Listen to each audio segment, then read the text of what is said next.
হরি ওম। নমস্কার। আমরা এতদিন বিভিন্ন সুভাষিতম শুনছি। আজকে এই সুভাষিতমের কি গুরুত্ব, কি মূল্য, সেই বিষয়ে একটু জানব। এই বিষয়ে একটি সুন্দর সুভাষিত আছে। কি সেটা? পৃথিব্যাম ত্রিণি রত্নানি জলমন্নম সুভাষিতম मूरहि शीलाखण्डेषु रत्नसंज्ञा विधीयते। पृथिव्यां त्रीणि रत्नानि पृथिव्यां त्रीणि रत्नानि जलम अन्नम सुभाषितम। কি অর্থ? এই পৃথিবীতে তিনটি হচ্ছে প্রধান রত্ন। সেটা কি না? জল, অন্ন এবং সুভাষিতম, সুভাষিত।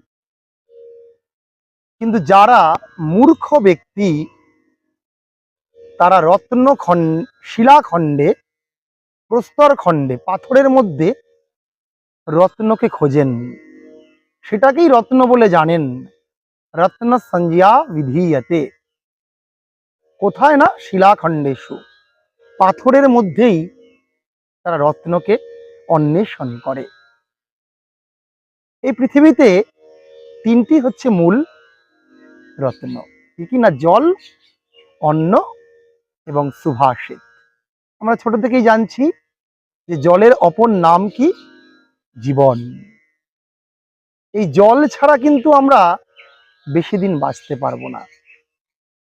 জল জীবনে বাঁচার জন্য অত্যন্ত প্রয়োজনীয়, অত্যন্ত প্রয়োজনীয় একটি বস্তু। তাই জল হচ্ছে একটি রত্ন। দ্বিতীয় কিনা খাদ্য, যেটা আমরা খাই, যেটা আমরা ভোজন করি, সেটা কিন্তু একটি রত্ন। কিন্তু আমাদের সন্তোষ হয় না, সন্তুষ্টি হয় না। তাই আমরা বাড়ি, গাড়ি, আরো অন্যান্য বিষয়ের প্রতি ছুটতে থাকি।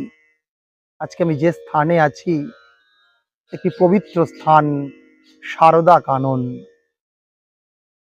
জয়রামবাটি মা সারদা দেবীর জন্মস্থান। মা বলেছেন, সন্তোষের তুল্য সুখ নেই। আমরা জল পেয়ে যাচ্ছি, অন্ন পেয়ে যাচ্ছি, তাই বুঝতে পারছি না তার কতটা গুরুত্ব। আজকে পৃথিবীতে জলের কি বিরাট সংকট। আমরা রত্ন ভাবছি চুনি, পান্না, হীরা, মানিক, মুক্ত, এগুলোকে। কিন্তু জল যে একটি রত্ন, আমাদের প্রাচীন মুনি ঋষিরা সেটা কিন্তু বুঝেছেন, উপলব্ধি করেছেন। তারা মন্ত্রে দ্রষ্টা, অর্থাৎ মন্ত্র দর্শন করেছেন যে জলই হচ্ছে একটি অন্যতম রত্ন। তাই এখানে জলকে প্রথম রত্ন বলা হচ্ছে। আর দ্বিতীয় খাদ্য। পৃথিবীতে যে প্রথম লড়াই হয়েছিল তা কিন্তু খাবারের জন্য। আদিম মানুষ খাবারের জন্যই কিন্তু এখান থেকে ওখানে যেত, শুধু খাদ্যের জন্য। খাদ্য হচ্ছে আমাদের দ্বিতীয় রত্ন। আর তৃতীয় কি?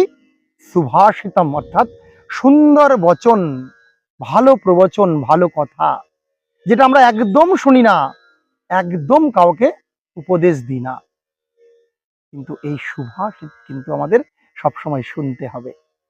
এটা কিন্তু তৃতীয় রত্ন। কিন্তু মানুষ এতটাই মূঢ়, অজ্ঞ, যে তারা ওই শিলাখণ্ডের মধ্যে, অর্থাৎ মণি, মুক্ত, চুনি, পান্না, এর মধ্যে কি করে? রত্নকে খোঁজে। এগুলোকেই রত্ন বলে জানে, এগুলো ধারণ করে, এগুলো বহু অর্থ দিয়ে, বহু শ্রম দিয়ে এগুলোকে অর্জন করার জন্য ছুটে বেড়ায়। এই তিনটি রত্নের প্রতি তারা কিন্তু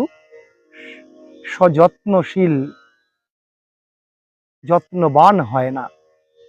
আজকের সুভাষিতের মূল তাৎপর্য হচ্ছে জল, অন্ন এবং সুভাষিত। জল, অন্ন এবং সুভাষিত। আমরা আরেকবার এই সুভাষিতটি শিখব। পৃথিব্যাম ত্রিণি রত্নানি জলম অন্নম সুভাষিতম।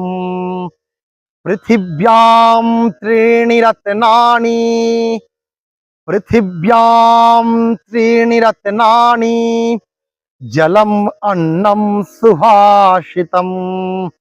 मूरहि शीलखण्डेषु, मूरहि शीलखण्डेषु रत्नसंज्ञा विधीयते, रत्नसंज्ञा विधीयते।